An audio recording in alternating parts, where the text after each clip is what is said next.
Oui, oui, oui. Bah là, pour le coup. Super, merci beaucoup. C'est bon, on peut fermer les portes et on y va. Super. Alors, on a jusqu'à la demi, quoi.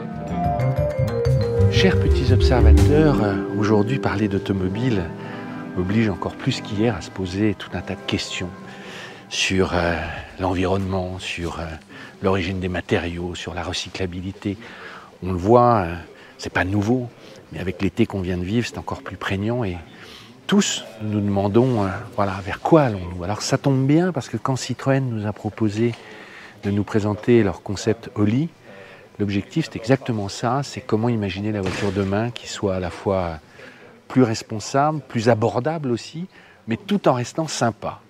Et ça fait 1 heure qu'on est là, Julien, hein, devant ce concept. Quand on est rentré, au début, je me suis dit, waouh, on dirait un Lego. Ouais.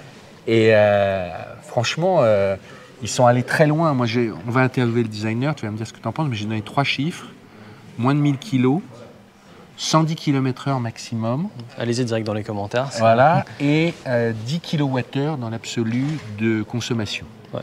Et je précise, ce n'est pas une voiture qui va arriver telle qu'elle, c'est bien sûr un laboratoire d'idées sur tout un tas de solutions c'est ça qui est important, tout le cycle de vie, c'est-à-dire vraiment de l'extraction des matières jusqu'à la recyclabilité, comment essayer de penser une voiture plus responsable.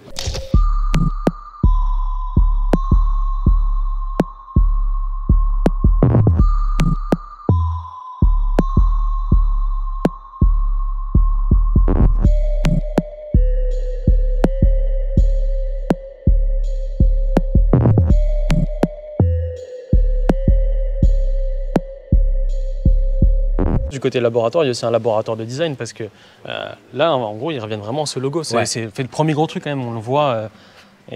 André, si tu nous entends. Tu as toujours un espèce de retour aux sources là sur Stellantis comme avec Peugeot qui revient avec le Lion et tout. Tu as envie de te poser la question comment on peut faire un peu différemment, quelles sont les solutions.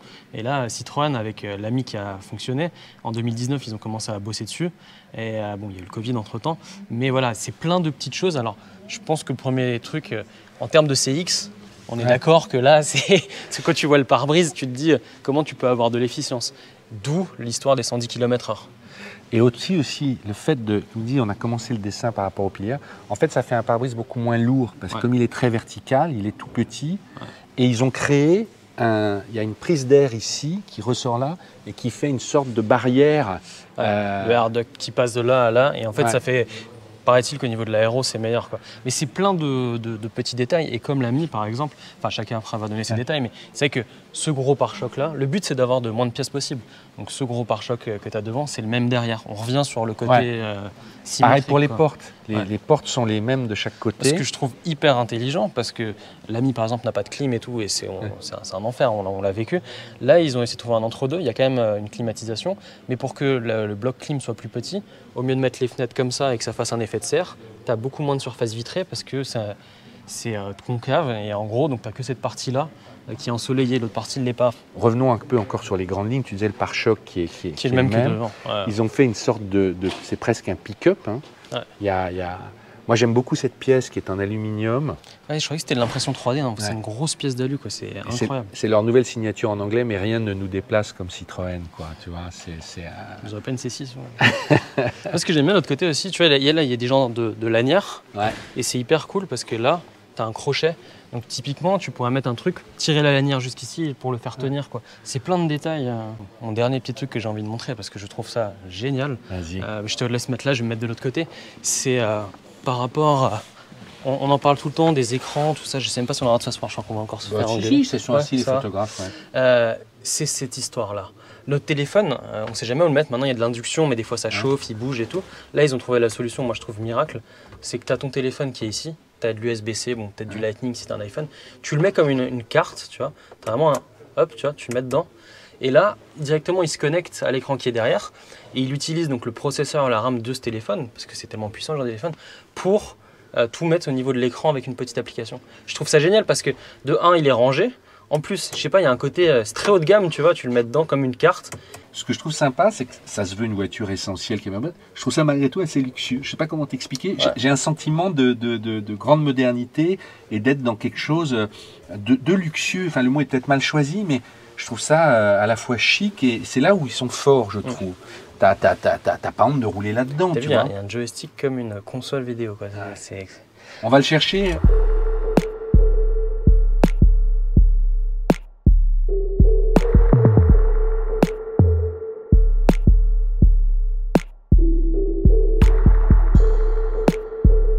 On a eu votre présentation, mais on avait envie d'avoir vos mots. Moi, j'ai juste une question. Enfin, en fait, ce concept, il s'inscrit déjà dans une lignée chez Citroën on va dire, de voitures essentielles. Hein, on repense à Cactus il y a longtemps.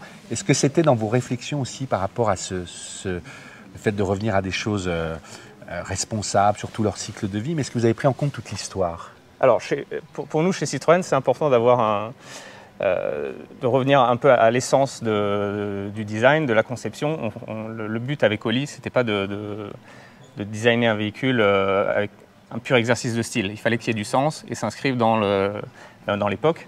Aujourd'hui, on parle beaucoup il faut prendre conscience que l'automobile ne peut pas continuer à aller vers des véhicules toujours plus lourds et toujours plus complexes, avec toujours plus d'électronique et de poids. Donc avec Oli, on a voulu prendre le contre-pied de cette démarche, revenir à quelque chose de complètement repensé pour à la fois simplifier, que ce soit à la fois le process, la manière de faire. Et donc on a une approche vraiment plus design industriel à travers ce projet. En même temps, il y a des clés, même si ça ne sortira pas tel quel, sur le futur style Citroën. On parlait du logo, bien sûr, qui nous a tout de suite frappé, mais vous nous avez dit tout à l'heure, les feux, la signature, à l'arrière, tout ça, c'est des choses qu'on retrouvera. Il y a des petits clins d'œil. Ouais. Oui, alors voilà, à travers ce projet, donc on est proche des racines de ce que fait de Citroën d'origine. Donc on en a profité pour revenir au logo d'origine. Donc on réintroduit le logo de l'époque de la création de Citroën, d'André Citroën. Donc c'est aussi une manière pour nous de montrer qu'on est fidèle aux racines et à l'esprit de la marque, à savoir une approche intelligente et innovante de l'automobile. Donc on a ce nouveau logo et on a également une nouvelle signature lumineuse qu'on introduit à travers ce concept, donc qui est composé de 3 éléments en jouant sur les verticales et les horizontales pour avoir une esthétique plus design produit, plus stable et plus franche. Sur la conception du capot et du pavillon, donc c'est un matériau alvéolaire fait à base de carton recyclé. C'est à la fois très léger, très rigide, avec un revêtement développé par nos partenaires qui en fait un matériau inrayable. Donc là aussi, on augmente la durée de vie de la pièce. Mais par contre, pour nous, la contrainte, c'est que c'est un matériau qui doit rester plat. Donc on a une forme complètement plate et c'est quelque chose d'assez inhabituel en design automobile parce qu'on rajoute toujours un peu de courbure pour être visuellement plus... voilà, on peut rajouter ce qu'on appelle de la qualité. Là, on est sur des surfaces complètement planes. Mais pour nous, c'était un peu le challenge du projet. Et ça, c'est industrialisable, hein, ce carton-là. Ça, c'est industrialisable, c'est quelque chose auquel on réfléchit. Maintenant, là, on est sur un laboratoire d'idées, donc certaines idées verront peut-être le jour, d'autres non. Ça, c'est l'avenir le dira. Mais c'est intéressant de les montrer pour le public, pour qu'ils voient. Le sol aussi, vous dites c'est un partenariat avec BASF, c'est ça? C'est une sorte de matériau, on dirait une sorte de mousse. C'est le même matériau qu'on retrouve sur certaines semelles de basket, donc c'est très amortissant. Ça vient en rouleau, donc là aussi le process de fabrication est largement simplifié. Donc ce sont des bandes à plat qu'on vient simplement appliquer sur le plancher du véhicule. Et la chose intéressante, c'est que donc on a ce matériau pour le plancher, mais également pour le dossier des sièges, et avec cette fois-ci donc une mise en forme différente à travers l'impression 3D. Vous avez une chose, je n'ai pas compris, d'ailleurs, cette impression, elle permet d'avoir des parties dures et des parties douces pour s'asseoir, c'est-à-dire exactement. Alors attendez, on ouvre la porte. C'est vrai que ça s'ouvre derrière comme une RX-8, j'ai oublié de montrer ça. Donc les dossiers, oui, toujours dans cette idée de réduire au maximum le nombre de pièces pour être à la fois utiliser moins de matière, réduire le temps de fabrication, la complexité de fabrication. On a un siège qui est composé de 3 éléments seulement, avec donc, une structure métallique, un tube mis en forme, qui vient faire la rigidité, et puis donc, les éléments de confort, avec à la base un élément composé de mousse qui vient absorber les vibrations, et le dossier, donc, pour le coup, c'est une seule pièce faite en impression 3D, de polyuréthane expansé comme le plancher. Et en jouant avec l'impression 3D, donc l'avantage de l'impression 3D, c'est qu'on peut faire des formes qui ne seraient pas moulables. Ouais.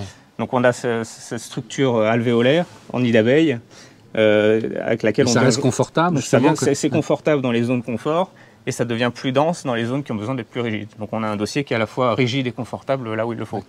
On parle toujours du nombre de pièces. On sait combien il y a de pièces sur cette voiture? Vous l'avez calculé? Alors on a une réduction tout dépend des éléments qu'on prend en compte. Ouais. Sur le siège, par exemple, un siège traditionnel automobile, on est sur une quarantaine de pièces. Là, on a réduit à 3 éléments principaux, plus quelques éléments d'accessoires. La voiture ne fait que 1000 kg, hein, c'est ça? C'était cahier des charges. Le but est d'un véhicule d'atteindre 1000 kg pour pouvoir limiter la taille de la batterie et optimiser au maximum l'autonomie. Il y a une batterie de 40 kW. 40 kW. C'est celle de la C4, mais un peu réduite. Voilà. Sur les portières aussi, vous montriez différentes choses, mais vous êtes amusé. Là, on tire un câble, pareil, ça c'est simplifié, mais oui. Finalement, on a l'essentiel. Sur la portière, c'est exactement la même approche. Et d'ailleurs, pour moi, c'est un des éléments qui illustre bien l'approche design du véhicule. Donc, comme je disais, c'est pas seulement un exercice de style. On a voulu qu'il y ait du sens et techniquement que ce soit innovant. Donc on est revenu en fait à l'essentiel de la construction d'une portière. On a supprimé ce qui était superflu. Donc en construction, ce sont 2 pots de tôle soudés. La peau extérieure, bien sûr, et la peau intérieure qui vient créer donc, les éléments de rangement. Avec un simple filet et sur lequel on vient rajouter les éléments de confort, donc en l'occurrence la zone d'appui du coude. On supprime les panneaux d'habillage, les éléments décor, tout ce qui est superflu. Et donc dans le même esprit, là aussi on s'est fait un petit peu plaisir, donc l'ouverture de portière réduite à sa plus simple expression, on vient tirer sur le câble qui libère la gâche. J'ai envie de vous dire, le succès d'Ami finalement crédibilise encore plus cette approche-là, parce que finalement, le fait d'avoir des vitres qui s'ouvrent comme ça, voilà, les gens enfin, ça évite le moteur électrique, le fait de descendre la vitre, oui, ça passe, quoi. On peut imaginer que ça arrive, quoi. Oui, en fait, Ami, ça a été un gros succès, ça nous fait réaliser qu'on peut repenser l'automobile de manière différente, sans que ce soit pénalisant ou renoncer à quoi que ce soit. Finalement, avec ce véhicule, on a surtout souhaité avoir moins d'impact sur la planète, mais également d'en faire un véhicule excitant, fun, qu'on a envie de conduire et qui soit sympa. C'est ça qui est un peu paradoxal, parce que quand on le voit, on dit ouais, c'est un petit Hummer, quoi. Il y a un petit côté, la première impression, c'est presque un SUV, puis en fait, plus on en parle, plus il s'allège, plus il est responsable. Oui, en fait, nous on parle souvent en interne, c'est une approche un peu de véhicule spatial ou utilitaire, dans le sens où c'est pas juste un exercice de style, on a la construction est visible, on essaye de faire sens le plus possible dans le choix de dessin, et en concordance avec le choix qui est fait pour les matériaux, l'allègement et l'impact sur la planète. Les pneus aussi, vous avez fait un partenariat avec Goodyear, racontez, pour que les pneus puissent être... Alors oui, les innovations, donc on en a un peu partout sur le véhicule. Donc on a un travail qui a été fait avec Goodyear pour augmenter au maximum la vie du pneu. Donc ce sont des gommes rechappables. Donc dans leur graphisme et dans leur géométrie, les rainures sont donc un peu plus profondes pour pouvoir être retravaillées. C'est de la gomme 100% recyclée et recyclable. Et à l'intérieur se trouve une puce électronique qui permet de traquer le pneu, donc à la fois GPS qui calcule, qui détermine la position le parcours du pneu, le nombre de kilomètres qu'il a parcouru, et également son taux d'usure. Donc ce qui permet de changer quand c'est nécessaire. De changer quand nécessaire et de savoir si c'est un pneu qui peut être réutilisé, remis au commerce en étant rechappé, ou au contraire s'il a été maltraité par exemple, d'être recyclé. Et sur la jante, on a également une innovation sur le principe de construction, toujours pour aller dans l'idée d'allègement et d'être plus éco-responsable.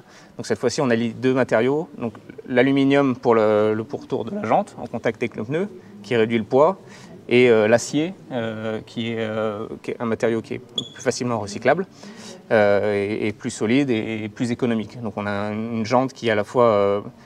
qui résout en fait l'équation coût, poids et impact environnemental, sur laquelle on vient simplement rajouter un enjoliveur tout autour pour assurer l'aérodynamisme, parce que l'aérodynamisme se fait principalement sur la partie extérieure du pneu, de la jante. D'accord. Le fait, dès le départ, vous aviez envie que ce soit un pick-up, justement, j'aime bien aussi le principe, là, mais vous allez nous l'ouvrir avec la vitre qui descend. C'était tout de suite dans C'était dans le cahier des charges, ou c'est les designers qui ont dit tiens, ça serait sympa d'avoir un côté pick-up? Toujours dans la réflexion sur le type de véhicule, si on veut s'adapter le plus possible à tous les usages, que ce soit un usage privé, un usage utilitaire, par exemple un artisan qui aurait besoin de pouvoir charger son véhicule, plus outdoor, plus fun. Bon, mais c'est venu tout de suite, c'est ça que je veux dire. Oui, pour avoir vraiment ce côt pratique poussé au maximum. Si vous avez des objets trop lourds, trop gros à charger, il n'y a pas de problème, ça peut dépasser, c'est pas très grave. Et puis ça lui donne aussi cette silhouette un peu dynamique qui pousse vers l'avant. Donc avec des piécés très inclinés et qui termine sur un pare-brise très vertical. Donc il y a un côté, une silhouette un peu dynamique, malgré le fait qu'on ait un parti pris très fort sur des surfaces très tendues et très construites. Donc le tableau de bord est constitué d'un tube électrifié, un rail, sur lequel on peut venir fixer donc un accessoire USB. Donc c'est une prise USB-C toute simple, c'est électrifié, donc l'énergie c'est approvisionné en énergie. Et donc on peut venir le glisser là où on le souhaite, on peut en rajouter. Il y a, bien sûr, dans le principe d'accessorisation, c'est sans limite. Et alors on a aussi brainstormé sur beaucoup d'accessoires possibles, jusqu'à une machine à café, ou vraiment en faire son habitacle à soi. Et ça, un petit expresso. Je précise, vous avez dit au début que la voiture est homologuée. Hein. C'est bien que ce soit un laboratoire, un concept qui n'a pas vocation à sortir tel quel dans 6 mois. La voiture est homologuée. C'est-à-dire que vous avez poussé la réflexion jusqu'au bout. Et elle est roulante. C'est une base de C4 hein, en dessous, d'après ce que j'ai compris. Oui, alors pour le besoin du concept, il y a une base technique qui existe déjà. Maintenant, pour aller au bout de la démarche et démontrer que nos idées font sens, on a vraiment souhaité que le véhicule puisse être utilisable sur route ouverte. Donc il est immatriculé et on a intégré toutes les normes d'homologation nécessaires pour le faire. Pierre, entre nous, quand vous présentez en interne à tout le marketing, à tout le staff, jusqu'à Carlos Tavares, c'est quelque chose qui est facilement accepté, un concept comme ça? Ils le comprennent tout de suite? Ou il y a aussi un travail de pédagogie, même en interne, par rapport à des gens, à des car guys, à des bagnolards? Je pense qu'aujourd'hui, c'est important de prendre en compte l'impact sur l'environnement. Tout le monde en est conscient. Et finalement, avec ce projet, on comprend tout de suite.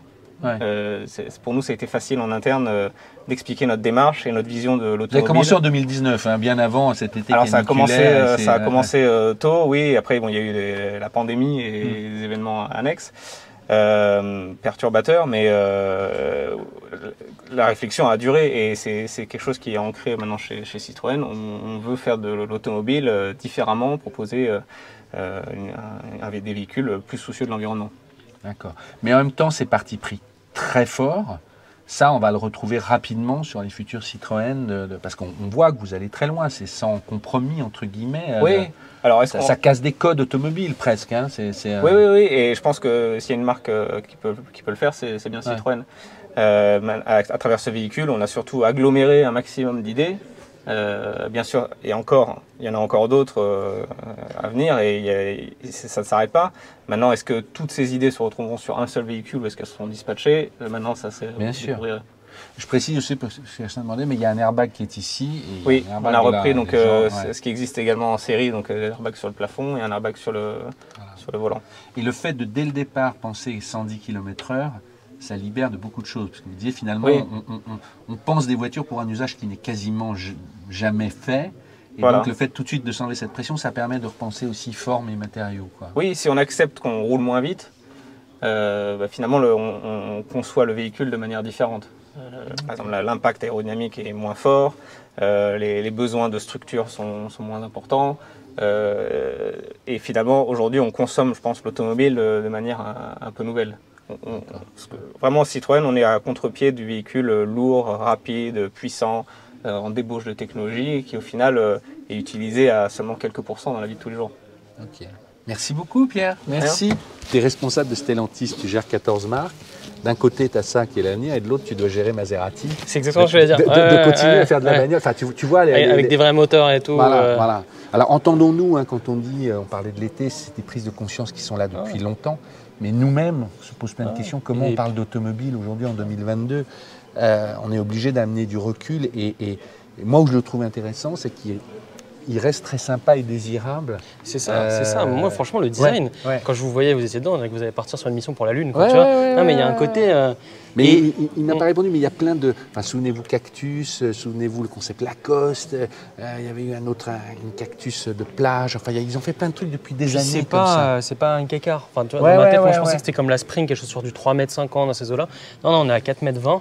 Donc c'est quand même assez grand, quoi. C'est logeable. C'est exactement la même équation que Mazda avait fait sur le MX-30, je sais pas si tu te rappelles, où en fait ils s'étaient dit par rapport à la vitesse, par rapport au poids et au kilowattheure d'une batterie, le meilleur compromis, eux ils étaient arrivés je crois à 35 ou 38, eux ils arrivent à 40. Donc il y a une espèce de truc sur les 40 kilowattheures. Mais tu sais, il y a une phrase, je me fais à chaque fois la réflexion quand je roule plus lentement avec la C6, je me dis c'est quand même... Moins tu roules vite, plus tu vas loin, c'est-à-dire tu gagnes en autonomie. Et le fait de dire ça, réfléchissez, c'est presque, on est tellement habitué depuis 50 ans dans le capitalisme, toujours plus. On voit bien que ça bute à plein d'endroits, ça pose tout un tas de questions. Mais de se dire ça, je ralentis, je vais plus loin, c'est pas une question de décroissance, c'est comment je fais autrement. Et ça aussi a encore plus de sens avec une électrique, parce que l'un dans l'autre, tu recharges moins. Donc mais tu gagnes du temps. Mais ça, on a envie de l'avoir. Et tu vois, je suis curieux quand il parle. Donc le logo, ça c'est sûr, il va arriver partout. Et les feux, je suis curieux de voir ce que va donner la prochaine C3. Parce que c'est drôle, en ce moment, dans la gamme, en termes de feux et de signatures lumineuses, il y a un peu de tout. Il y a un peu de tout. Il y a vraiment jusqu'aux feux arrière qui sont tous différents. Et tu as vu, les petits, on n'en a pas parlé une fois, mais il y a quand même les petits clins d'œil aux bumpers. Les petits bumpers sur le côté qui sont là. Voilà. Bon, du chevron partout. On va laisser, il y a des journalistes allemands, parce qu'on n'est pas tout seul quand cette vidéo va être sortie, il y a un embargo. Le jour où vous la verrez sera le 29 septembre, ce sera le jour de mon anniversaire de 55 ans. Non, j'assume, je suis jamais été aussi heureux depuis 5 ans, donc vieillir c'est bon. Voilà, donc écoutez, on se retrouve. Des commentaires pour l'anniversaire. Ouais, et alors, je pense qu'entre-temps, on aura diffusé le concept Dacia, que nous, on n'a pas encore vu, parce que on va le filmer que le 13 septembre, ça sera diffusé le 16. Mais c'est intéressant, je trouve que les Français essayent de réfléchir sur des choses plus légères, moins chères, plus abordables. On n'a pas tout le détail des origines de matériaux, mais c'est peut-être dans le dossier de presse, là, on vient juste de découvrir. Voilà, donc on vous dit à très vite, et on va lire vos commentaires. J'avoue que je suis impatient de voir comment ça réagit.